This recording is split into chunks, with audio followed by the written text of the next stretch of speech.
The day my grandfather died, I lost the only person who had ever believed in me without conditions. 3 days later, I discovered everyone else had been waiting for something entirely different. His money. The funeral had barely ended when my mother cornered me in the church parking lot. So, she glanced around to make sure no one else was listening. Did Grandpa ever tell you how much his estate was worth? I stared at her. We just buried him. I know. But this is important. My father joined us. The lawyers are meeting with the family tomorrow.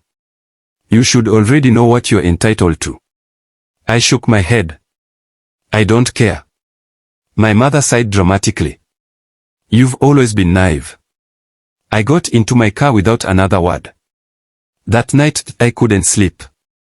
I kept remembering Grandpa Arthur sitting on the porch of his ranch and sipping coffee before sunrise. He had built Whitmore Industries from a tiny machine shop into one of the country's largest manufacturing companies. To the world, he was a billionaire. To me, he was simply Grandpa. The man who taught me how to fish. How to change a tire. How to keep my word. He used to tell me, money doesn't change people. It introduces them. At the time, I thought he was joking. The next morning proved he wasn't. The attorney's office was packed. My parents sat together in the front row. My Uncle Charles and Aunt Linda whispered excitedly. Even cousins who hadn't visited Grandpa in years suddenly appeared. Attorney Margaret Hale entered carrying 2 leather folders. She greeted everyone politely. After a few formalities, she began reading the will. Several properties were divided among charities. Longtime employees received generous bonuses. Grandpa's personal assistant was given a lifetime pension. Then Margaret reached the final section. The controlling interest in Whitmore Industries. Everyone leaned forward. Along with associated trusts, the investment portfolios, and liquid assets. She paused. Is bequeathed to grandson Ethan Whitmore. The room became perfectly still. My father blinked. I'm sorry. Did you say Ethan? Margaret nodded. Yes. My uncle laughed nervously. How much are we talking about? She looked down at the valuation report. Based on current market value.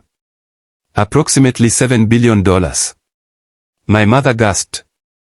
My aunt nearly dropped her purse.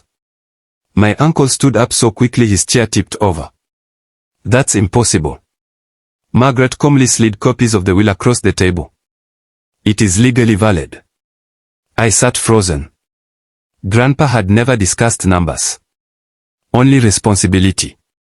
He once told me, if I ever leave you something valuable, remember that it isn't really yours. It's yours to protect. My mother suddenly grabbed my arm. Ethan. I looked at her. We're family. I frowned. I know. So naturally. She smiled. You'll divide it fairly. Before I could answer, my father spoke. Your mother is right. $7 billion is too much for one person. Uncle Charles nodded eagerly. We all deserve our share. I slowly looked around the room.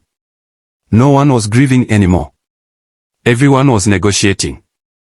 I quietly said, Grandpa already decided how to divide it. My mother's smile disappeared. Don't be selfish. I'm not. Then transfer the money. Attorney Margaret finally interrupted. Mr. Whitmore's wishes are very clear. My father ignored her. If you refuse. He folded his arms. We'll challenge the will. Margaret remained surprisingly calm. She reached into the second leather folder. There is one additional document. Everyone stopped talking. She looked directly at me. Your grandfather instructed me to read this only if someone demanded your inheritance or threatened legal action. She broke the wax seal. Read the first sentence. Then slowly looked up. The color drained from her face. She quietly said, before anyone says another word, Arthur Whitmore wanted you all to know what he discovered about the missing company funds. The room fell into complete silence. My Uncle Charles stopped breathing for a second. My mother slowly turned toward him. What missing funds? Attorney Margaret Hale carefully unfolded the letter. I've been instructed to read this exactly as Mr. Whitmore wrote it. She began. If this letter is being read, then my family has done exactly what I expected. Instead of honoring my final wishes, they chose to fight over my money. No one spoke. Margaret continued. 5 years ago, my accountants informed me that large amounts of money had quietly disappeared from one of my holding companies. My father's face tightened. Grandpa's letter continued. I didn't accuse anyone immediately. Instead, I hired independent forensic accountants to find the truth. Margaret opened another folder. Inside were audit reports, bank statements, wire transfers, signed financial summaries. Everything had been professionally documented. She looked up. The investigation concluded 2 years ago. Uncle Charles shifted nervously. My Aunt Linda avoided eye contact. Margaret continued reading. The missing money wasn't stolen by strangers. It was taken by members of my own family. Gasps echoed through the room. My uncle stood. That's ridiculous. Margaret calmly slid several documents across the table. The evidence says otherwise. Every transfer traced back to companies secretly controlled by Uncle Charles and Aunt Linda. Over several years, they had diverted more than $22 million from Grandpa's business through fake consulting contracts and shell companies. My uncle's face turned white. This is a misunderstanding. It isn't, Margaret replied. The reports were reviewed by 3 independent accounting firms. Silence. Grandpa's letter continued.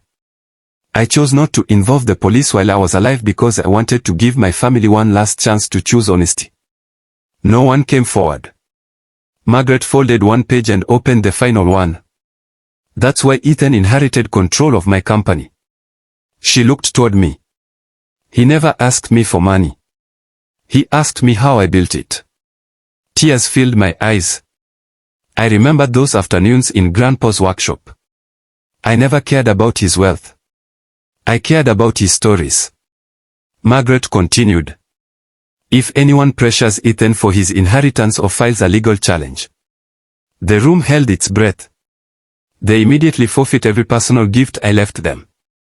My mother whispered. What gifts? Margaret answered quietly. The combined value is approximately $180 million. No one moved. My father lowered his head. We've lost it. Margaret nodded. The moment you threatened to contest the will. Months later, Uncle Charles reached a civil settlement and repaid millions to the company. Aunt Linda resigned from every position she held within the family businesses. Neither received another dollar from Grandpa's estate. As for me, I kept my promise. Instead of spending the fortune on yachts or private islands, I expanded Grandpa's employee scholarship program, opened 3 new manufacturing training centers, and established a foundation that helped small-town entrepreneurs start businesses. On the first anniversary of Grandpa's passing, we unveiled a bronze statue outside Whitmore Industries. At its base was a quote he often repeated. Character is the only inheritance that grows when it's shared. During the dedication ceremony, a reporter asked, "What was the greatest lesson your grandfather ever taught you?" I smiled. That wealth doesn't reveal who deserves it. It reveals who they already are. Looking at the thousands of employees whose futures depended on the company Grandpa had built, I realized something. The greatest gift he left me wasn't $7 billion. It was the responsibility to use it in a way that would make him proud.